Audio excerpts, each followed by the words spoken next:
이제 우리 함께 말씀을 나누도록 하겠습니다. 우리가 기독교 신앙을 갖기까지, 그리고 그 신앙을 사람들에게 확신을 가지고 전하기까지는 해결해야 될 여러 가지 복잡한 난제들이 있습니다. 여러분, 난제가 무엇입니까? 풀리지 않는 문제가 난제 아닙니까? 답이 없다는 이야기입니다. 여러분은 답이 없을 때 어떻게 하십니까? 두 가지 방법이 있죠. 답이 없는 것을 믿든지 아니면 부정하든지 하게 됩니다. 그러고 보면 예수님을 영접한 여러분들은 이미 이 모든 난제들을 뛰어넘고 또 믿음의 자리에 이르게 되신 분들이라고 할 수가 있습니다. 그럼 이 난제가 무엇입니까? 가장 먼저는 하나님의 존재를 믿는 것입니다. 세상에서 가장 힘든 일이 무엇입니까? 그것은 바로 믿어지지 않는 것을 믿으라고 할 때 그것이 가장 힘든 일입니다. 우리가 믿음이라는 것을 어떻게 가지게 되었습니까? 사람은 믿음을 경험을 통해서 가지게 됩니다. 오감을 통해서, 경험을 통해서 우리가 확인하고 믿음을 가지게 되지요. 하지만 결정적으로 하나님을 보지 못했기 때문에 믿을 수가 없는 것이죠.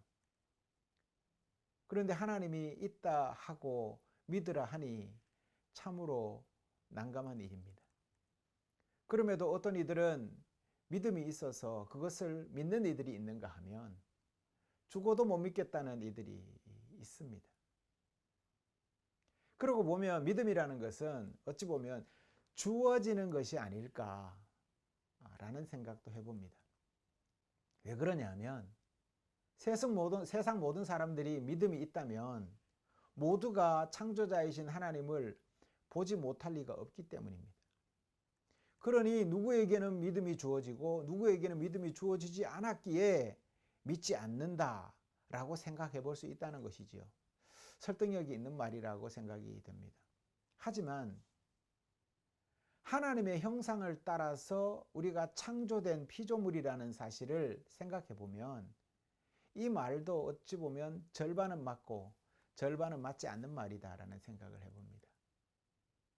하나님의 피조물은 당연히 그 안에 믿음이 담겨져 있을 것이기 때문에 믿지 않을 이유가 없다라는 것이죠.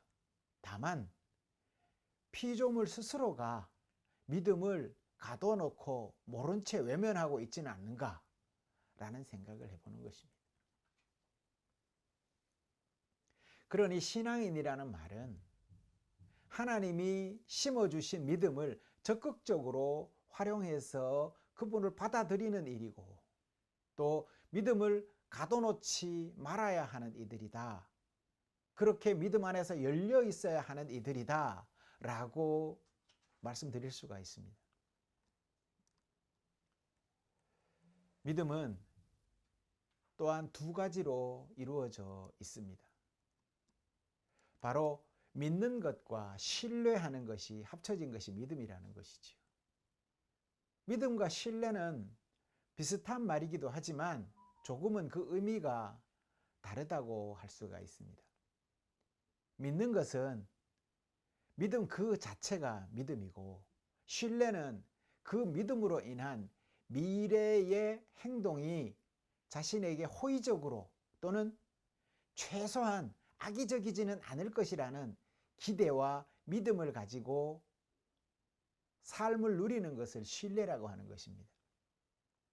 지속성을 가진 것이 신뢰라고 하는 것이죠. 그래서 믿음은 신뢰의 바탕 위에서 믿음의 바탕 위에서 신뢰가 쌓이는 것이죠. 다시 말해서 믿으니까 그 믿음을 바탕으로 신뢰가 쌓인다. 이렇게 말씀드릴 수가 있습니다. 예를 한번 들어볼까요?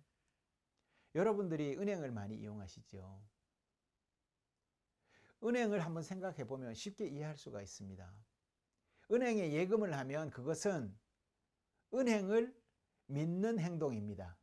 그렇죠? 믿으니까 내 돈을 거기에 맡기겠지요. 하지만 자기 재산을 은행에 맡기기 전까지는 어떻습니까? 아직까지 믿지 못하는 상태라는 것이죠. 맡겨야 믿음의 관계가 형성되는 것입니다. 그렇게 맡겼더니 잘 관리해 주더라 라고 생각이 되면 또다시 맡기게 되는 것이지요. 이걸 뭐라고 합니까? 신뢰라고 하는 것이죠. 쌓이는 것이 신뢰입니다. 여러분이 말로는 은행을 믿는다고 하면서 정작 자신의 돈을 맡기지 못한다면 그것은 여전히 은행을 믿지 못하고 있다라는 증거가 되는 것입니다. 이런 일화가 있습니다. 알렉산더 대왕이 들어보셨죠? 알렉산더 대왕이 있었습니다. 그가 전투 때마다 자기 왕의 건강을 챙겨주는, 쉽게 말해서 주치의가 있었습니다. 이 사람이 왕의 건강을 관리를 합니다. 그런데 왕이 이 주치의를 얼마나 신뢰를 하는지 굉장히 이 신뢰를 하고 그 사람의 말을 따릅니다. 이것을 지켜본 한 신하가 굉장히 질투심이 생겼습니다. 어찌 저 의사만 저렇게 챙기는가? 그래서 아무도 모르게 편지를 씁니다. 왕에게. 어느 날 며칠 날 몇 시에 이 의사가, 주치의가 당신 그 잔에 독을 탈 것입니다. 그래서 독살을 할 계획을 세우고 있으니 조심하시오. 이렇게 편지를 씁니다. 함정을 판 사람이 생각을 할 것입니다. 당장 그 편지를 본 순간 알렉산더 대왕이 그 의사의 목을 칠 것이다. 이렇게 생각을 했다고 판단이 됩니다. 그러나 정작 그날 식사 때가 되었고 많은 사람들이 모인 자리에 같이 식사를 하는 중에 이 알렉산더 대왕이 제가 한 통의 편지를 받았습니다. 여러분. 제가 그것을 읽어드리겠습니다. 하고 그 암살 계획 편지를 그 많은 사람들 앞에서 읽어줍니다. 그리고는 자기가 의사를 믿고 신뢰한다는 것을 보여주기 위해서 자기 앞에 있는 잔을 들어서 벌컥벌컥 마십니다. 그의 행동은 신뢰의 행동, 의사를 믿는 신뢰의 행동인 것입니다. 이처럼 믿음은 단순한 겁니다. 성경이 예수님에 관해서 말하는 모든 것을 믿는 사람들은 그의 영혼과 영원한 행복을 걸고 예수님을 신뢰하게 되는 것이지요. 여러분들이 그렇게 믿음을 갖고 예수님을 신뢰하게 되신 분들 아닙니까? 또 하나 해결해야 될 문제가 있습니다. 우리가 하나님을 믿고 그 난제들을 풀어야 될 또 한 가지 난제가 있는데 그게 뭐냐 하면 우리가 믿는 것과 살아가는 모습에 일치가 일어나지 않는다. 불일치한다. 라는 문제를 해결해야 된다는 것입니다. 믿는다고 하면서 살아가는 모습은 믿지 않는 자들과 같다라는 것이지요. 우리는 이것을 경계해야 합니다. 하나님이 계시다는 것을 믿지만 실제 살아가는 삶은 하나님을 믿지 않는 사람들과 별반 다르지 않다라고 한다면 그것은 과연 믿음의 행동일까 생각해 보는 것이죠. 믿기는 믿어요. 하나님이 계신 것도 믿고 한데 정작 살아가는 모습은 그렇지 않다. 예를 들어 보면 이런 겁니다. 하나님이 계시다는 것은 믿지만 하나님이 저 멀리 미국에 계시다 라고 생각하는 것이죠. 아니면 저 먼 곳 하늘에 계시다 라고 생각하는 것이죠. 대부분의 사람들이 착각하는 것이 한 가지가 있는데 하나님의 나라가 하늘에 있다라는 생각을 한다라는 것입니다. 하지만 하나님의 나라는 이곳 여러분 안에 있다고 성경은 말을 하고 있지 않습니까? 아마도 이런 말을 자주 하는 것을 보면 하나님이 어떻게 보면 싫지는 않아도 가까이 하기에는 좀 부담스러운 분으로 느끼는 것은 아닌가라는 생각도 해봅니다. 그래서 저 멀리 계신 하나님을 말하면서 지금 당장은 내 영향권에 계시지 않으니까 자기 마음대로 자유롭게 좀 살아갔으면 좋겠다. 어떤 목사님이 그래 말씀하셨다고 하더라고요. 이 세상이 그렇게 죄악이 많고 살아가기 힘든 곳이지만 그래도 이곳에서 살 만큼 살고 천국에 가는 것이 좋지 않겠습니까? 라는 말을 하는 것을 들은 적도 있습니다. 그러다 보니 하나님이 자기 삶에 별 영향을 미치지 못하고 하나님과 무관하게 살아가게 되는 것이죠. 생각보다는 이런 신앙인들이 많이 있다는 것이 문제입니다. 고등학생 때 제 경험을 좀 말씀을 드려보겠습니다. 대학 입시를 앞두고 야자라는 것을 합니다. 야간 자율학습. 야자를 할 때 야간 자율학습을 지도하는 선생님이 꼭 한 분이 계십니다. 전체 3학년 학급이 저희 때는 학생이 정말 많았습니다. 지금은 뭐 몇 반 되지 않지만 저희 때는 12반까지 이렇게 한 반에 60명이 넘는 학생이 12반까지 있었으니까요.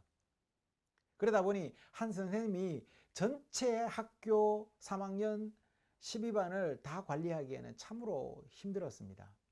그래서 3학년 1반을 지나갈 때 선생님께서 3학년 1반을 지나갈 때 3학년 1반 학생들은 정말 열심히 공부를 합니다.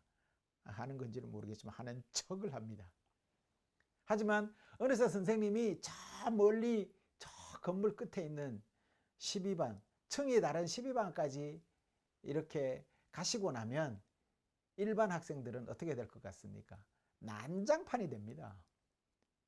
선생님이 안 계시니까, 지도 선생님이 안 계시니까 그냥 막 뛰어다니고 막 이렇게 소리도 내면서 그렇게 야간 자율학습이 뭡니까? 그냥 노는 거죠. 어떤 아이들은 삶은 계란도 여기저기서 먹을 것이 어디서 그렇게 나오는지 모릅니다. 선생님이 저 멀리 맞은편 건물에 있다는 것을 알게 되면 학생들은 여지없이 장난을 치기 시작합니다. 이처럼 너무 통제가 안 되니까 인터넷에 어떤 글이 올라왔더라고요. 그 글에 어떤 담임 선생님은 이렇게 학급 교훈을 지었더라고요. 그 교훈이 뭔지 아십니까? 이렇게 딱 적혀 있습니다. 얘들아, 엄마가 보고 있다. 이렇게 학급 교훈을 적어놨더라고요.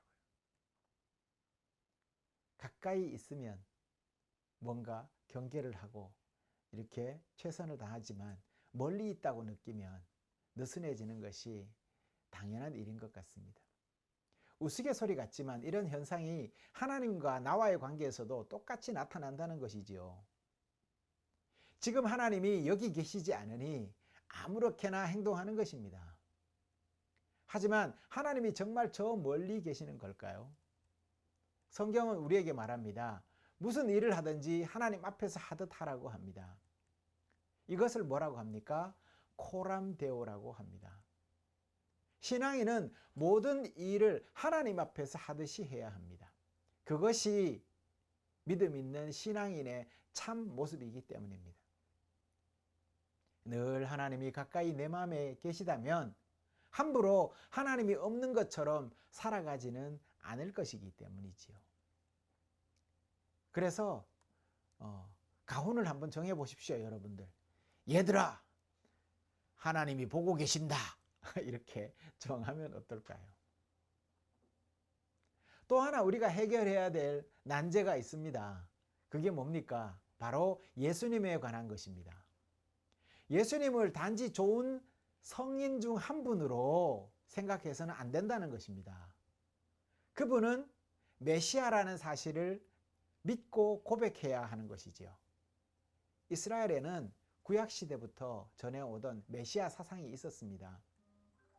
세례 요한과 제자들처럼 메시아가 오실 것을 기다리다가 가운데 예수님을 만나서 그분의 제자가 된 사람들도 있습니다. 하지만 바리새인들처럼 예수가 그리스도인 줄도 모르고 십자가에 그냥 그저 처형시켜버린 사람들도 또 있었습니다. 이 말은 우리도 예수님을 그리스도 메시아로 고백하지 않으면 바리새인들과 같이 행동할 수 있다라는 말입니다. 그러니 신앙인은 항상 예수님을 그리스도로 고백하고 그분의 제자로 자기 믿음을 고백하는 사람들이어야 한다라는 것입니다. 이것이 해결되어야만 하나님 앞에 우리의 구원의 확신을 가지고 다른 사람에게 하나님을 전할 수가 있게 되는 것이지요. 다음 또 한 가지 해결해야 될 문제가 있습니다. 그것은 예수님의 탄생과 관련된 문제입니다. 예수님이 남자를 통하지 않고 또 처녀의 몸에서 태어나셨다라는 사실이 믿어져야 한다는 것입니다. 이 사실이 믿어지기가 그리도 어려운가 봅니다. 왜냐하면 온 세상 사람들을 비롯해서 동물들은 하나 없이 동일하게 생식기를 통해서만 잉태하고 생명을 탄생시킬 수 있기 때문입니다. 이것은 인류가 생기고 난 뒤 지금까지 이어지는 변하지 않는 법칙입니다. 그러니까 이 진리를 쉽게 깨어버리기가 어렵다라는 데는 이해가 가지요. 그러니 믿어지지가 않는 것입니다. 하지만 이런 것들 모두는 전혀 문제가 되지 않습니다, 여러분. 그 이유는 왜 그런지 아십니까? 하나님께서는요, 그 어떤 방법을 통해서라도 예수님을 이 땅에 보내실 수 있는 분이에요. 다만 그 방법을 선택했을 뿐이고요. 그래서 마리아에게서 나신 거고 남자 없이 동정녀로 태어나신 겁니다. 이 방법이 아니더라도 하나님은 충분히 남자를 통해서도 남자가 나오게 하실 수 있는 분이세요. 우리가 어떻게 창조되었습니까? 없는 곳에서 창조되었지 않았습니까? 무에서 유를 창조하신 하나님이 뭔들 창조를 못 하시겠습니까? 어떤 방법으로든 오실 수가 있으십니다. 중요한 것은 그리스도는 사람의 몸에서 태어났어도 사람의 아들이 아니라 누구의 아들이에요? 하나님의 아들이라는 사실이 명확해야 된다는 것이죠. 어떤 사람은 예수님을 완전한 인간이라고 하니까 사람이라고 착각하는 사람들이 있습니다. 이 말은 반은 맞고 반은 틀린 말입니다. 예수님은 완전한 사람이지만 또한 하나님이시라는 것이죠. 그래서 하나님의 아들이 이 땅에 오실 때에 하나님의 속성을 버리고 태어난다면 그거야말로 문제가 심각한 것이죠. 뭐 사람을 믿을 일이 뭐가 있겠습니까? 사람을 따를 이유는 없어요. 그분이 하나님이시면서 완전한 사람이시기 때문에 우리가 따른 것이지요. 만약에 그냥 그런 사람이라면 누가 믿고 그를 따르겠습니까? 우리와 별반 다를 바 없는 사람인데 누가 그를 따르겠냐는 거예요. 예수님은 하나님의 아들로 사람의 모습을 입고 오셔야 했기 때문에 남자의 도움 없이 탄생되신 거예요. 그리고 우리 또한 그리스도를 품고 그분의 뜻을 따라서 살아가게 된 것입니다. 이 말은 우리도 그분을 잉태했다라는 말과 다르지 않아요. 그러니 우리 모두는 주님을 품은 자들이고 또 주님을 품으려면 자신을 빈 말구유와 같이 비워야만 품을 수 있다라는 사실을 명심해야 하겠습니다. 어떤 분이 그런 말을 하는 것을 들었습니다. 예수님이 말구유에 누워 계신 모습을 보고 참나 이름이 아깝다 라는 말을 하는 것을 들었습니다. 이 말은 예수님을 두고 비아냥거리는 말이 아니라 말밥통을, 말구유를 보고 한 말이었습니다. 말인즉슨 이런 겁니다. 하물며 말밥통도 자기를 비워서 예수님을 품고 있는데 당신의 형상으로 만든 나는 아직도 정작 그분을 품지 못하고 내 안에 나만 가득히 담겨 있으니 참으로 그리스도인이라는 이름이 아깝다 라고 자조 섞인 말을 한 것이죠. 어찌 보면 이 말은, 이 사람은 진리를 꿰뚫고 있는 사람인지도 모릅니다. 예수님을 품으려다가 보니까 자기 마음속에 어디에도 예수님이 들어갈 자리가 없더라는 겁니다. 그래서 좀 비워보려고 애를 써봐도 그게 말처럼 잘 되지 않더랍니다. 그래서 자신이 그리스도인이라는 이름을 가지고 정작 예수님을 품지 못하니 이름값이 아깝다 라고 한탄했다라는 겁니다. 신앙인은 자존심이 있어야 합니다. 말구유도 하물며 예수 그리스도를 품었는데 우리가 예수 그리스도를 품을 수 없다는 것이 말이나 되겠습니까? 성도 여러분, 우리는 그리스도인입니다. 각자의 내면에 주님을 품은 이들이라는 말입니다. 그리스도를 품는 방법은 다양합니다. 그분을 품는 가장 직접적인 방법은 예수님의 발자취를 따라감으로 온 세상을 품으신 그분을 닮아서 품을 수 있다는 것입니다. 주님이 늘 겸손히 가난한 이들과 고통받는 이들을 품었으니 우리 또한 주님을 닮아서 가난한 이들과 겸손한 마음을 가질 때 주님의 마음으로 세상을 품을 수 있을 것입니다. 누구나 자기 것을 포기하고 비운다는 것은 어렵습니다. 어쩌면 우리 인생에 있어서 가장 힘들고 어려운 일이 자기를 비우는 일이라고 할 수가 있습니다. 그러나 어렵고 힘들다 하더라도 우리 신앙인은 자신을 비우는 삶을 살아가야 하는 이들이라는 것입니다. 여러분, 예수님이 누구입니까? 하나님 아닙니까? 그런데 하나님이 아기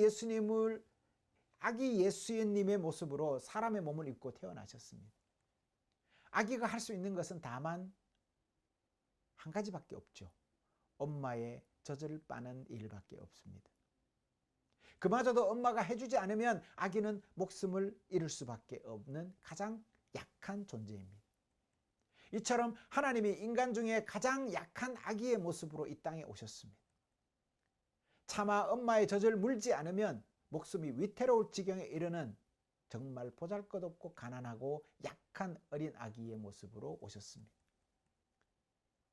아마 이런 예수님을 보면 사람들은 그럴 겁니다. 아니 무슨 하나님이 저러나. 여러분, 이 모습이 예수님의 진짜 모습입니다. 세상에서 가장 약한 존재, 자기 주장이라고는 하나도 하지 못하는 그런 어머니의 품에서 순종하는 가장 겸손한 왕. 우리는 이런 예수님을 겸손의 왕이라고 부르는 이유입니다. 그러면 왜 예수님은 하나님으로서 가지고 계신 모든 것을 포기하셨을까? 왜 자기를 비워서 인간의 몸을 입고 이 땅에 오셨을까라는 문제입니다. 이유는 간단합니다. 우리를 사랑하되 바로 그 사랑의 몸으로 우리를 품으시기 위해서 오셨다는 것입니다. 우리를 사랑하셔서 우리를 구원하려고 십자가를 지시기 위해 이 땅에 오셨다라는 것이지요. 육체의 몸으로 이 땅으로 오신 예수님은 십자가에서 죽임을 당하셨습니다. 온갖 고난과 고초를 겪으시고 죽으셨습니다. 우리가 감당해야 할 죄값을 치르기 위해서 십자가에서 죽으셨던 것입니다. 그리스어로 비우다라는 단어는 빌립보서에서 바울은 예수님을 일컬어서 자기를 비워 종의 형체를 가졌다라고 말을 할 때 그 비웠다라고 할 때 그 단어가 바로 케노시스라는 단어입니다. 이 말은 얼굴을 깎아내다라는 의미가 있어요. 조각칼로 얼굴을 깎아내다. 쉽게 말해서 얼굴의 가죽을 벗겨냈다라는 뜻이지요. 마치 하나님의 모습을 벗겨내고 인간의 모습을 가지고 이 땅에 오신 하나님을 말씀하시는 것입니다. 조각가가 칼이나 정으로 조각할 때 깎아내듯이 예수님 스스로 당신 얼굴을 깎아내셨다라는 것이죠. 따라서 비움이라는 것은 스스로 체면을 깎아내렸다라는 뜻이고 스스로 자기 명예를 벗어 던졌다라는 말입니다. 여러분, 예수님께서 하나님의 자리를 비우심으로 받으신 것이 무엇입니까? 바로 십자가입니다. 마땅히 예수님께 영광을 돌려드려야 할 인간에게서 고난을 받으신 것입니다. 예수님은 인간이 지으신 사람들에게, 예수님은 당신이 지으신 사람들을 통해서 존귀함을 받아야 하지만 도리어 업신여김을 받으셨습니다. 마땅히 예수님을 찬양해야 할 인간으로서 그들로부터 모욕을 당하신 것입니다. 이렇게 예수님은 사람이 되심으로 얻으신 것이 고난과 모욕과 멸시였습니다. 여러분, 비움의 결과가 고난이라면 여러분은 쉽게 비울 수 있겠습니까? 하지만 예수님은 당신을 비움으로 그곳에 하나님의 영광으로 가득 채우셨습니다.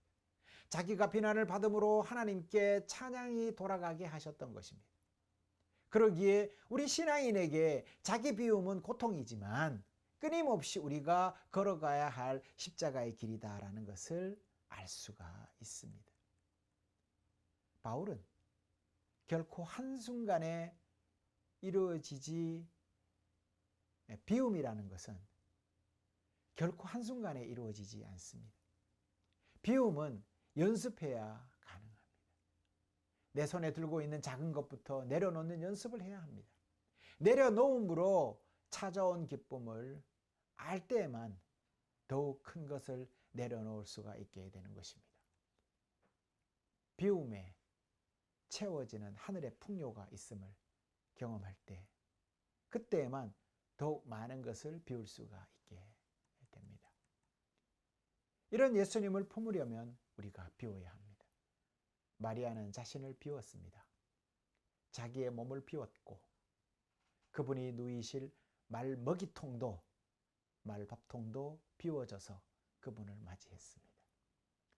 성도 여러분, 우리 모두는 지금 비움의 시간인 대림절 마지막 주일을 맞이하고 있습니다.